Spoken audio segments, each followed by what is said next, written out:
Sometimes the best stories happen from the craziest of circumstances. Today, I'm going to take you behind the scenes when BioWare was releasing Neverwinter Nights in 2002.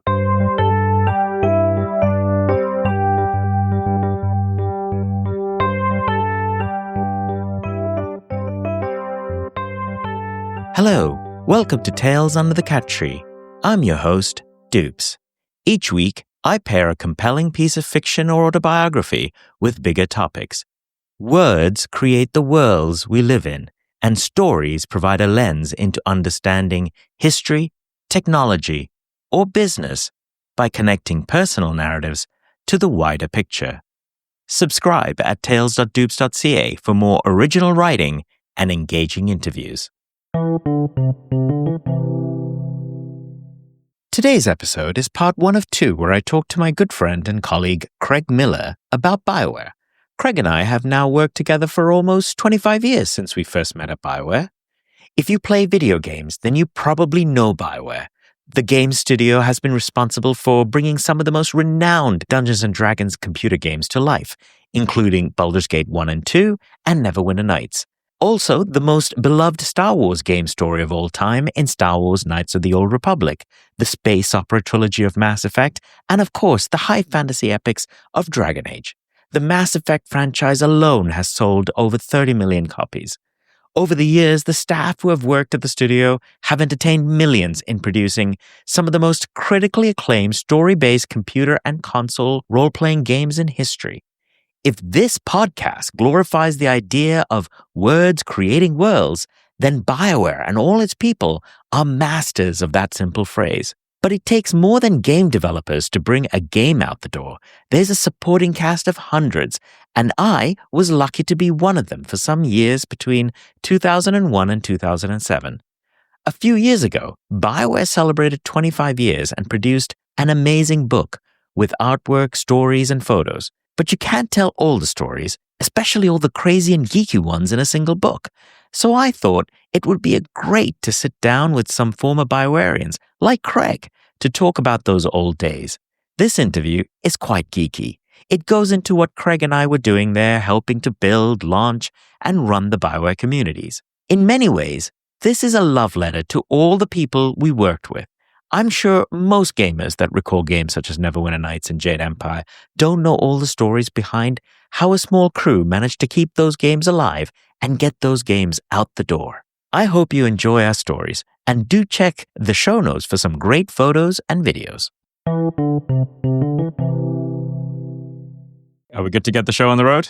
Yeah, so I'm Craig Miller, for those who don't know me, which is probably many, from Edmonton in Canada. I met Dupes at BioWare. I had started in March of 2001. That's like 24 years ago. Boy, that's amazing. So you started in March. I started in December of 2001. So when I started, and through that time, BioWare back in the day was quite little. You know, there was 2 people in IT, and I guess I should fill in a bit of that. I'm a career IT infrastructure guy, server, storage, network, that sort of thing. I was there to help stabilize and grow the back end of BioWare. And, there was 3 servers and 2 network switches and a whole bunch of developers doing amazing things at that time. And Dupes, I believe you were brought on to start to build the website and put together something that Ray and Greg wanted to do for Neverwinter Nights that had never been done before. Yeah, the game that everyone was building at that point in time was Neverwinter Nights. BioWare had finished Baldur's Gate 2, had shipped that. Neverwinter Nights was in full-fledged production to be released the following year, if I remember correctly. Yeah, plan was I think June, July, September of 2002, yeah. And the plan was to build the BioWare community site, or the Neverwinter Nights community site, whichever way you wanted to look at it. As with everything, the plan became bigger and bigger. First, it was just a community site, like forums. Then it was, wait a second, can we connect the community site, this website in 2001, 2002 to the game? So could we have the logins for the community members through there? Then it was, can you find people to play with there? Because that was the whole point of Neverwinter Nights. And then it was this, then it was that. It just kept growing. Yeah. And, I talk to my kids about this even a couple months ago about Neverwinter and the online community. And this is sort of things that people these days take for granted. Like, of course, the website's connected and you have the same user account that you're logging into the game with, and you have all your history and your friends and blah, blah, blah. But like, this had never been done before. How hard could it be? Greg would just ask a question and say, hey, can we do this? And just look at you like he's assuming, of course we can do this. Well, at that time in 2001, the internet didn't really work like that. Did we actually know what we were doing? In 2001, did we actually know what we were doing when Ray and Greg asked us to do this? I did not. I don't think that the game team did either. They were, here's the goal. You write down these nice words on a whiteboard and everyone stares at it. And everyone in their own, humble way of not either wanting to disappoint or, sure, yeah, that's possible. Kind of talking internally like, okay. But for some reason, it ended up working. Just before we get into the whole Neverwinter Nights release and everything else that happened the following year, what was the office like when you and I joined? Yeah, the office was something. It was in Edmonton on White Avenue. There used to be a Chapters and an old building that BioWare was on, at least when I joined, was on the third floor. And what this building was, to put into context, it was about 30 to 40 individual businesses like, small doctors' offices, psychiatrists, accountants, these kind of things where you'd have, an office with maybe a receptionist and 4 rooms. That's it. They all shared, 1 bathroom per floor for all the different tenants, and there was 1 elevator. And it was like a professional building. And so BioWare had started off on the 3rd floor at, 20 people or something, as I was explained over the years. And as they were growing and other tenants' leases were coming up, they would just expand, knock down some drywall, go into the next space, knock down some drywall, go into the next space. And then they filled the 3rd floor. And so they went and started doing the same thing on the 4th floor. Ended up putting a set of stairs within the suite, quote unquote suite, to get to the next floor. The walls were patched, but they were the color of the previous tenant was usually what was up on the walls. So it was, different themed areas and, not what you would look at as a professional, successful game company, but a fiscally frugal way of building an office space. The networking and air conditioning and lighting and power went as about you would expect. Not ideal. I remember first walking into the BioWare office, and the reception was right next to where Ray and Greg, the co-CEOs, had their office. I remember thinking, oh my goodness, what a clutter. There was games on the walls. The carpet was old. I'd like to think almost like controlled chaos in that office. Yeah, and not far away from that physically was the lunchroom and games room, and people yelling at foosball and game nerds that were really good at stuff that were playing stuff all the time. And the actual culture of being around there was amazing. Yeah, it was a lot of fun. I think it was that same year that Battlefield came out, Battlefield 1942, the original Battlefield. And I remember at 4 p.m. on a Friday, there would be an announcement on the PA, and we would all jump onto a Battlefield server. Yeah, there was a lot of games being played for sure. A lot of late nights. People coming and going, being right on White Ave with the food and the restaurants right there. And it seemed like for the most part, everyone got along really well. That just was the culture. So then, of course, 2001 rolls into 2002. We had the issue where we lost the publisher for Neverwinter Nights. Actually, maybe we should describe Neverwinter Nights. So Neverwinter Nights was the ultimate Dungeons and Dragons game. It would have a single player campaign that you could play. It was in fully 3D using BioWare's new, at that time, Aurora engine. You could get other people to come play with you. It came with a DM tool set, so you could build your own levels, tell your own stories. You could be the DM, and then you could actually run the story through that and even change the environment of the level while your players were in there playing the game that you had built and scripted. And it came with its own programming language, NW Script. You could play online with your friends. And you could connect through, remember GameSpy? You could connect through GameSpy with a bunch of people into different rooms, different campaigns, or run the campaigns that we had built with you. And it was the first of its kind. Yeah, basically, pen and paper, Dungeons and Dragons on a computer with, like you mentioned, the tool set that the developers used to build the levels and stuff shipped with the game, and the multiplayer server shipped with the game. And I think those two parts really left let it, how long it lasted. I mean, there's still people playing it. It was the first of its time, but well thought out. Let's talk about the lead up to the release. So we first had to get the community up and running, Craig, and we had to get it working. And I believe we decided to do a test. We had to do an open test of the community because we'd never actually released anything like this. Do you remember that test? You're bringing up some memories and some nightmares that I haven't thought about in a lot of years. Yeah. What happened there? Well, I don't know. It was mostly your fault, but I didn't know enough to prevent you or ask you any questions. But so, let's invite some people and let's have the system send emails. Sure, sounds like a good idea.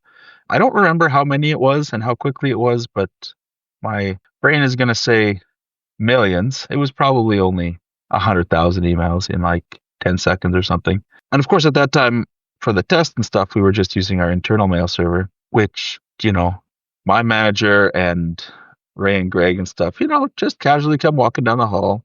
Hey, what's going on, guys? Why? We're oblivious still at this point. Like, well, I don't know. Just nothing's working. Oh, okay. Well, I actually remember exactly what happened because yours truly thought he was about to get fired. We had decided to do the test, and so we had said we would lock it to the first 40,000 people. While I was developing it, I had left a note in there. If you couldn't connect to the database, send me a message because, we were testing it so often. And when we released it, it overloaded the database and it went down and 40,000 messages all came. And then that was the first second, then the second, third second. I can't remember how long it took before you went, shut it down now. Yeah, that sounds about right. Yeah, see, I'd block out some of these things. They're good memories, but they're not productive, maybe. Well, it's 25 years. We can talk about it now. So then, of course, we lost the publisher. But Interplay, who was going to publish the game, said they weren't going to publish, that we sued them for a bunch of reasons that I can't now remember. But either way, we lost Interplay as the publisher. And I remember all of us being called into the lunchroom where Ray and Greg actually told us the news and that everything was going to be okay and they were going to make sure everything was going to happen and we were still going to somehow launch. And sure enough, we got Atari as our publisher then at the time. And we went to launch in June of 2002. That one especially was interesting, but that wasn't the first in a very long line of surprises and changes during this. For me, it was fine. I think Ray or Greg's, they're like, yeah, we don't have this. We're going ahead on our own if we need to, but we're attempting to secure another publisher to get easier distribution access and that sort of thing. One of the best things about that whole time and about BioWare going forward was their openness. Hey, this happened. And it wasn't like it had happened, 2 months ago and they're letting the staff know. It had probably happened, a couple days ago and they're very open and looking for feedback from everybody. So that really contributed a lot. You haven't mentioned, and maybe you blocked out some of this stuff too, but we talked about the office a bit, but what did the infrastructure look like at BioWare? Which part of the infrastructure, Craig, are we talking about? Well, let's chat first about people, because I think people are really important. So we had a QA department that's really important for quality control, for the games, for our customers and that. They worked really well together and they wanted to be in a room together so that they could coordinate on things and test and, hey, help me look at this. Why am I stuck through this wall? And can you reproduce this? Blah, blah, blah. At the peak of Neverwinter, there was about 30 or 35 people in this one big room that was, like we talked about before, a lot of rooms that were cut in half or the offices that were opened up. So it's like a big space with, and guess what? It got really hot. Another two members of our group, Julian and Brett, had a really great idea one night. They stole air conditioning air from one room and brought it into the QA room. And they did this with blue garbage bags that they cut the sealed end open and then taped them together in the only way I can describe as a habit trail tube that they then taped one end sealed to an air conditioning vent in one office, zip tied this tube to the ceiling, slung it out that door, down the hall, maybe, I don't know, at least 50 feet, 60, 100 feet, something like that, through the now open door, permanently open door to the QA room, and opened it up in there and distributed the air that way. I'm not sure if I have a picture of that anymore. I'd like to pull and find that, because that was, amazing engineering. It had to happen.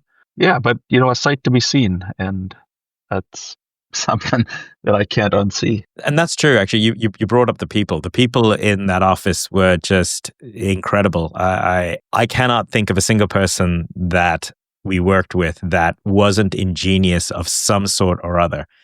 We should go so far and are required to go so far as to include Ed Zeschuk in that list.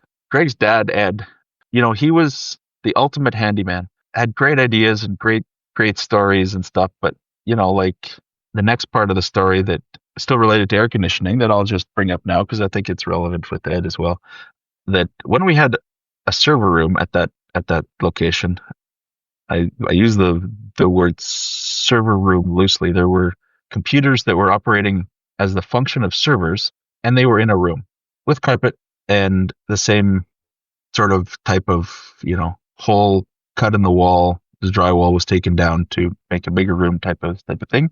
So as we were getting, and our servers were at that point old desktops that developers, they weren't fast enough for, or were whatever reason they needed a different one. This is what I got to run the systems on. And so we needed a place to put them in this room. So Ed got metal racking from Costco that, would stack and would be very strong and people could climb on them.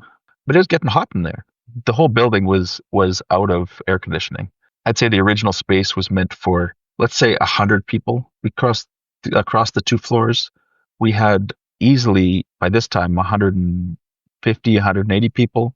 But also everyone had a computer or 2 or 3 and 2 monitors. And so it was just completely overwhelmed. So Ed got what I'll call it window shaker air conditioners. The ones that you mount outside of your, half of it hangs outside of your window at your house and blows cold air in and has to blow hot air out. Those were placed on the top shelf of these racks, 1 and 2 at first. And I think ended up being probably 8 or 10 of these things in this one room. And then the hot exhaust air was vented with cardboard channels vertically into the ceiling, which was the building hot air return, which caused, of course, the surrounding offices to have issues with, leakage of hot air and stuff, which was then covered up by more cardboard and duct tape in those offices to seal off their space so that they could not get punished.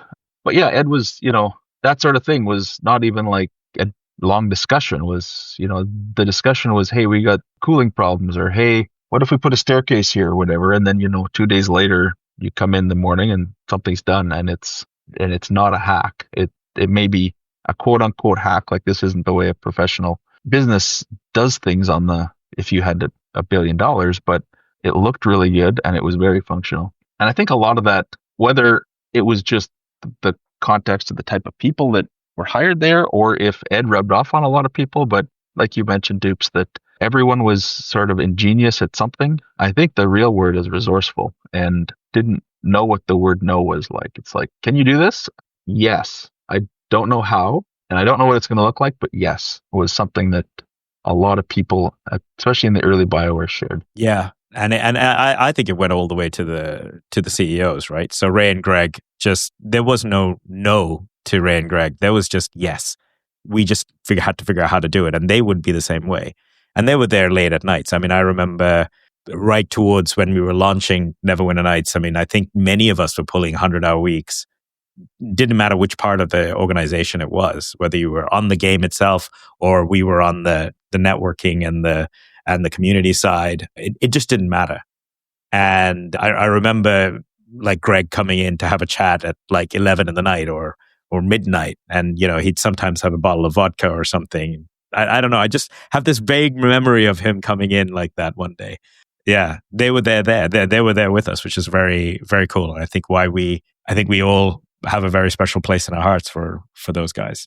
Yeah, definitely. Wasn't my first job, but it was my first bigger job of my career. And yeah, the culture, their way of handling any situation, and yeah, just being another one of the guys. Like, they're not special. They didn't think themselves as special, and like, you don't need a meeting to go and walk in their office and have an idea or have a chat or a sip of whatever Greg has in his hand. So let's actually move towards the launch of Neverwinter. So now we're at June 2000. I can't remember the day that Neverwinter went live. I'd like to think it was like June 12th or something like that. Wait, I was getting married, and I did get married on July 6th of that year. And so I think that the ship was in June, but like the 26th, 28th. Yeah, it was very close. It was very close to your wedding. I remember that.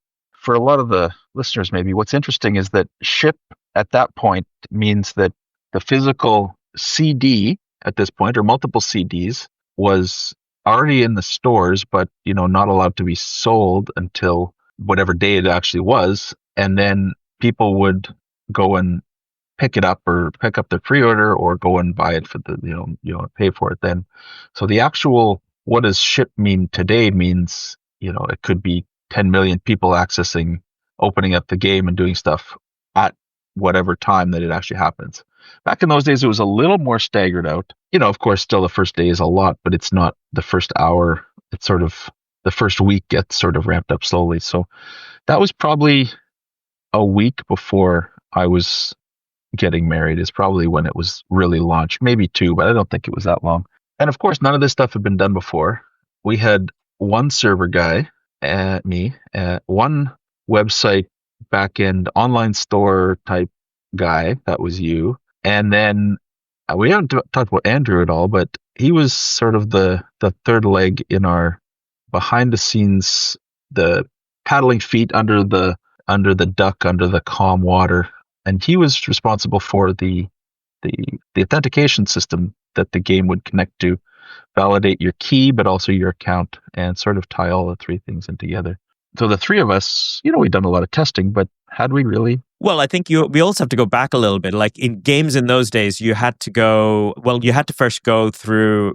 So you had your testing, your everything else, you're ready to go, your beta, and then you went to the Gold Master.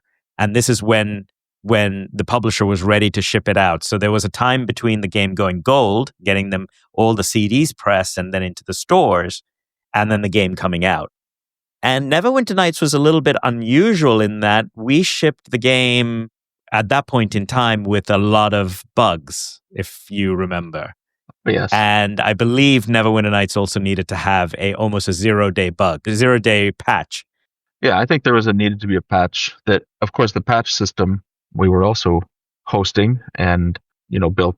Well, we didn't build it ourselves. I think it was Install Shield was the actual tooling. But anyway, the patch had to be ready to be patched to stuff, like you said, was already stamped and sent away. It wasn't like the first install of a game that you get on Steam on the first day. It's already been patched. It's a different digital file than was worked on the day before or the day before that. But this is, the installer at least has to work. That's on the disk. And then the launcher can connect to the internet and say, hey, here's a patch available. So there's a lot of pressure on the development side to get that right.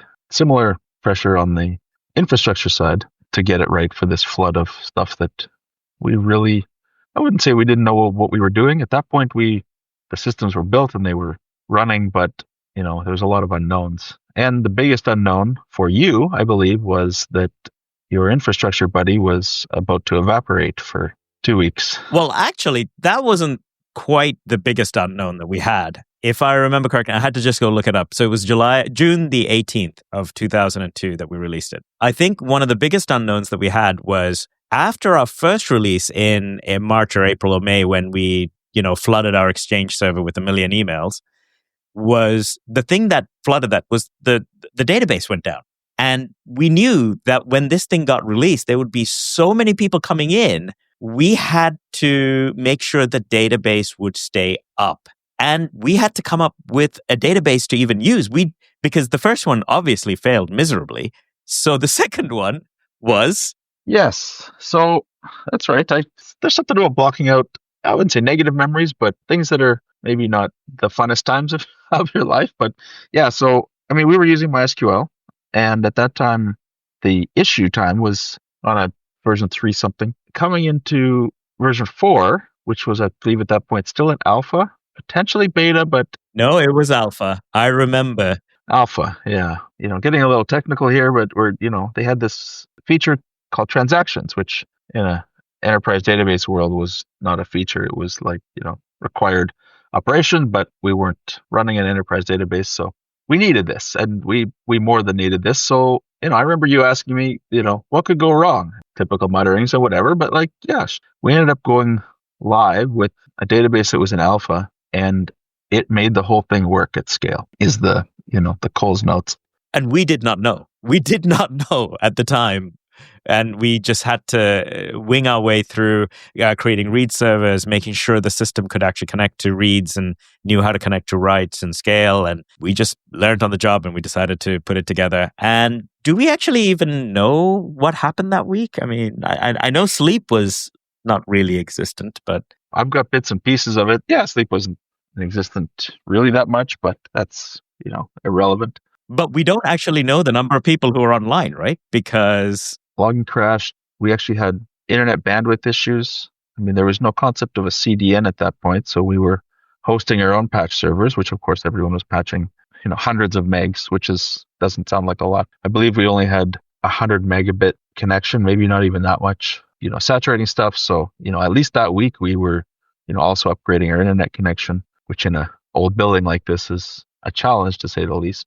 I don't recall the patch system. I think worked fine. It was really just downloading files from a specific website or FTP server at that point. But there was, lots of issues. Now, I don't recall when. Was it before I left or after I came back, that we had an air conditioning failure?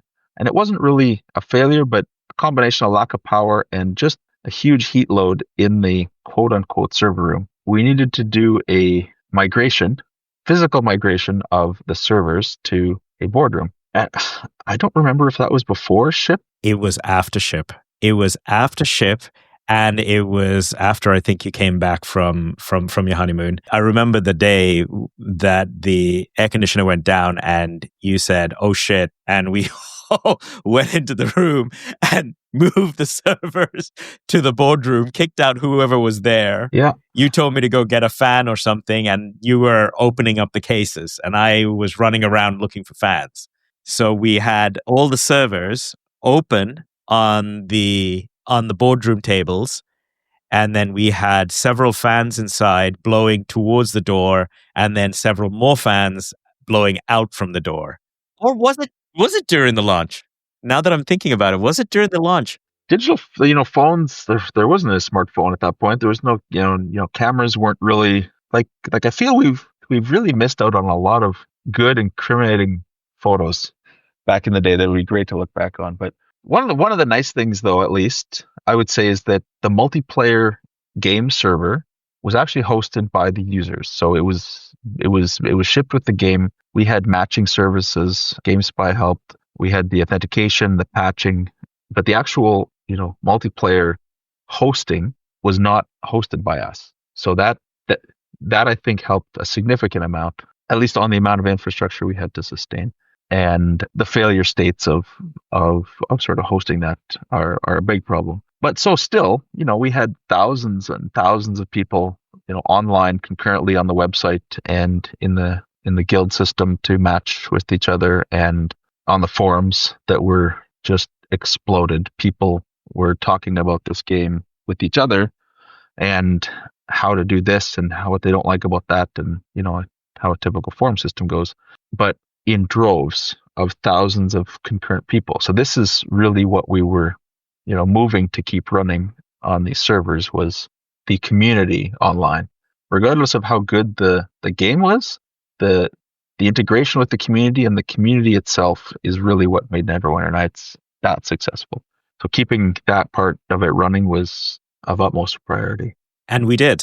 Actually, the more I think about it, I think it was actually the week of release the air conditioning went down. Yeah, we kept it all running. I don't think the gamers ever knew all the behind the scenes of people running around the office trying to fan fans and opening up computers or any of those things. It was just a crazy, crazy time. Yeah, I wouldn't have it any other way to do it again.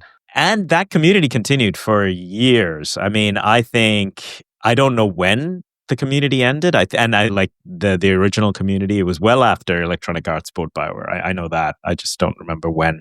It was still running when I left. I left BioWare in 2011, late 2011. It was still there. Of course, also supporting other games, and some of it was running on new games which had shipped with Electronic Arts. The online community was integrated with EA's Origin system and stuff. So it wasn't all hosted by BioWare, but there was still a good amount that was the legacy stuff for sure was still being run. So that community lives on. I never thought that anything we wrote at that point in time would survive. It was written so fast, so in a rush. And one of the things with the guild system and everything is that you could ban people. And I needed to ban someone for long enough. And I thought, you know what? Whoever's running this in 10 years, I mean, really, anyone who's running this code in 10 years has got to be mad. So I made sure that all those people were banned to a specific date 10 years from the launch of the community. Yeah, I remember that. I do remember, I'm sure we got rid of most of it, but that date ended up being after you had left the company. And oh, yes.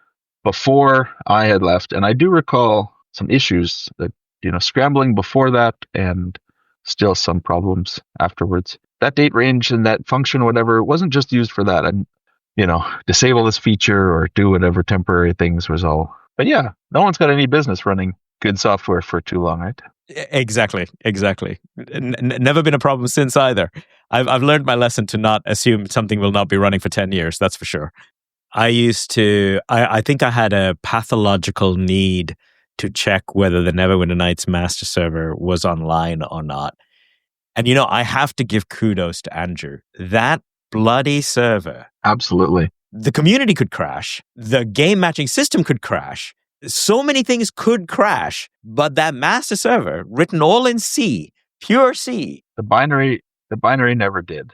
The servers that were running it could have power problems or overheat or something, but yeah. It in it of itself, I don't recall it having problems. Never. I think just amazing. Just the sheer amount of talent that was in that office is crazy.